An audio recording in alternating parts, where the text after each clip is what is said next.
Asia एक ऐसा महाद्वीप जहां विशाल हिमालय से लेकर गहरे समुद्रों तक हर जगह ताकत का खेल चलता है। जहां भारत से लेकर चीन और यहां तक कि पाकिस्तान भी तीन ऐसी महाशक्ति है जो समंदर पर अपनी अपनी धाक जमाना चाहते हैं। और आप सभी यह अच्छे से जानते हैं कि इनमें से चीन ऐसा देश है जिसकी समुद्री ताकत छिपी हुई है और जो अपने आप को समुंदर का सिकंदर मानता है।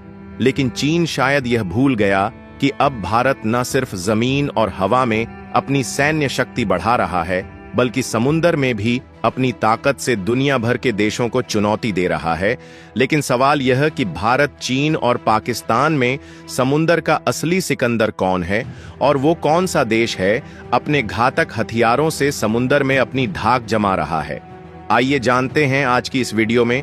लेकिन आगे बढ़ने से पहले समुद्र में भारत की बढ़ती ताकत के लिए कमेंट में जय हिंद जरूर लिखें। दरअसल कुछ समय पहले प्रधानमंत्री नरेंद्र मोदी का महाराष्ट्र द्वारा एक ऐतिहासिक पल बनकर सामने आया, जो पूरे देश में गहरी उत्सुकता और रहस्य पैदा कर गया। जहां मुंबई के नेवल डॉकयार्ड में जब पीएम मोदी ने 3 अत्याधुनिक नौसैनिक युद्धपोतों आईएनएस सूरत, आईएनएस नीलगिरी और आईएनएस वागशीर को राष्ट्र को समर्पित किया, जो सिर्फ एक सैन्य कदम नहीं था, बल्कि यह भारत के समुद्री सामर्थ्य को नए आयाम देने की दिशा में एक अहम कदम था। क्योंकि यह युद्धपोत अत्याधुनिक तकनीक से लैस बेहद ही खतरनाक है और इन युद्धपोतों की कमीशनिंग ने न सिर्फ भारत के रक्षा निर्माण को एक नई दिशा दी, बल्कि देश को समुद्री सुरक्षा के मामले में वैश्विक स्तर पर एक मजबूती से स्थापित किया। तो सबसे पहले बात करें आईएनएस सूरत की, जो P-15B guided missile destroyer project का चौथा और अंतिम जहाज है। वो अब दुनिया के सबसे बड़े और सबसे उन्नत डिस्ट्रॉयर्स में से एक बन चुका है।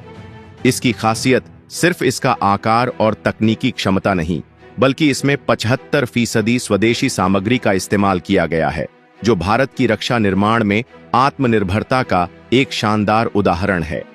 अत्याधुनिक हथियारों और सेंसर पैकेज से लैस यह युद्धपोत नेटवर्क केंद्रित क्षमताओं के साथ किसी भी समुद्री चुनौती का मुकाबला करने के लिए तैयार है।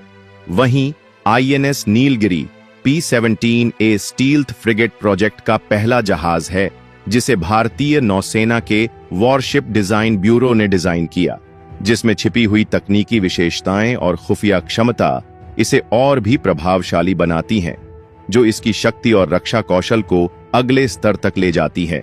इसके अलावा INS Vagsheer P-75 scorpion project की छठी और अंतिम पनडुब्बी है, जो एक ऐसी उपलब्धि है जो भारत के पनडुब्बी निर्माण में लगातार बढ़ती विशेषज्ञता को दर्शाती है।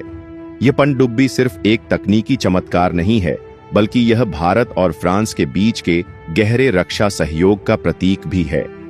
आईएनएस वागशीर, जो अत्याधुनिक हथियार प्रणालियों और स्टील्थ तकनीक से लैस है, भारत को समुद्र के गहरे पानी में एक अद्वितीय सामरिक लाभ प्रदान करता है। इसका निर्माण भारत की पनडुब्बी निर्माण क्षमता को नई ऊंचाइयों तक ले जाता है और यह साबित करता है कि भारत अब समुद्र के अंदर भी अपनी ताकत दिखाने के लिए पूरी तरह तैयार है। लेकिन सवाल यह है कि क्या ये जहाज भारत को समुद्रों के इस विशाल और चुनौतीपूर्ण क्षेत्र में सबसे आगे ले जाएंगे? तो यहां पर चीन, जो प्रशांत और हिंद महासागरों के बीच स्थित है, समंदर की ताकत में एक प्रमुख शक्ति बन चुका है। अपनी बढ़ती नौसैनिक क्षमता के साथ चीन ने समुद्र में अपनी स्थिति को मजबूत किया है। वहीं पाकिस्तान की समुद्री सीमा अरब सागर से जुड़ी हुई है और कराची का बंदरगाह, पाकिस्तान का सबसे व्यस्त समुद्री केंद्र, समुद्र में उसकी रणनीतिक ताकत को दर्शाता है। लेकिन जब बात समुद्री ताकत की होती है, तो सभी जानते हैं कि भारत एशिया की प्रमुख शक्तियों में से एक है, जहां भारत एक विशाल प्रायद्वीप के रूप में 3 ओर से समुद्र से घिरा हुआ है। पूर्व में बंगाल की खाड़ी, पश्चिम में अरब सागर और दक्षिण में हिंद महासागर। भारत की नौसैनिक ताकत अब नई ऊंचाइयों पर पहुंच चुकी है, खासकर आईएनएस सूरत, आईएनएस नीलगिरी और आईएनएस वागशीर के कमीशनिंग से।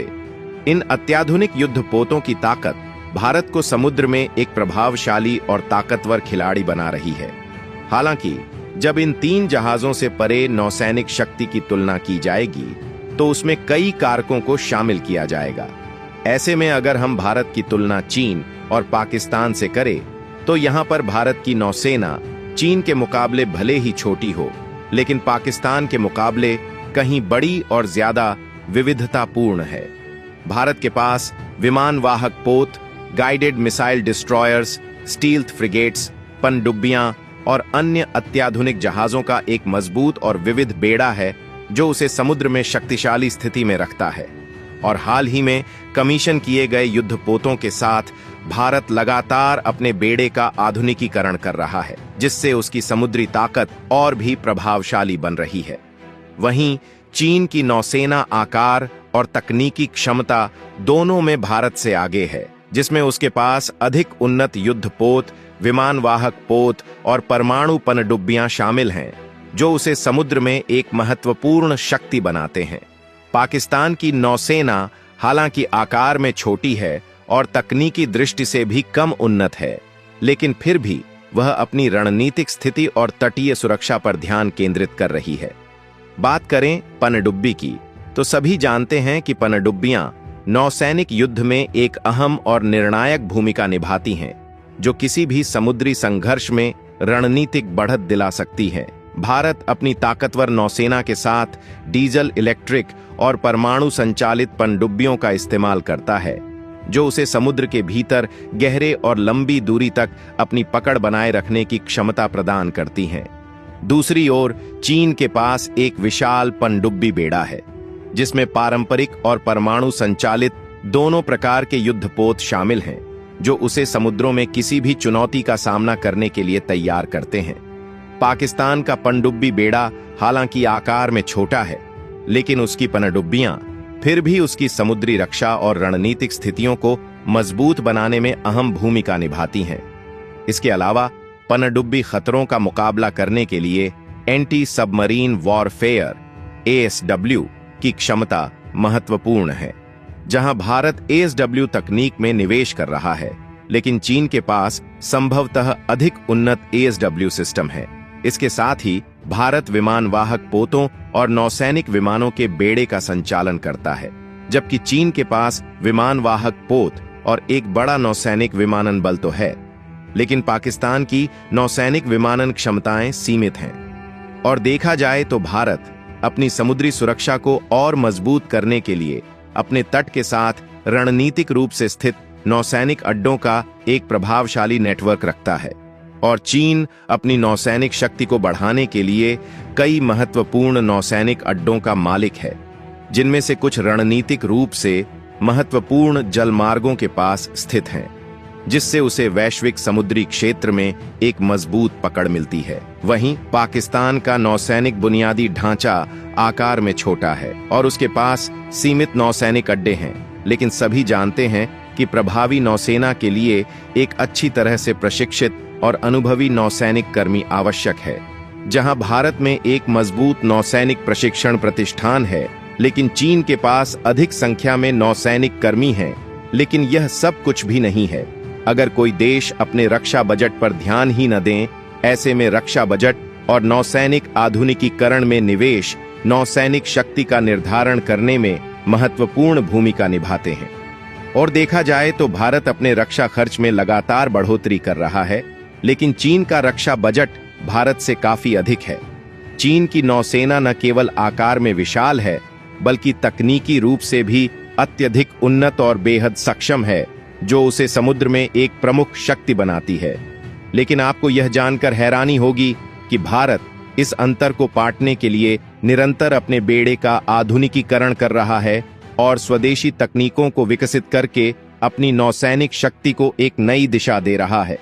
भारत का लक्ष्य न सिर्फ अपनी मौजूदा ताकत को बढ़ाना है, बल्कि पूरी दुनिया में एक प्रभावशाली समुद्री शक्ति के रूप में उभरना है।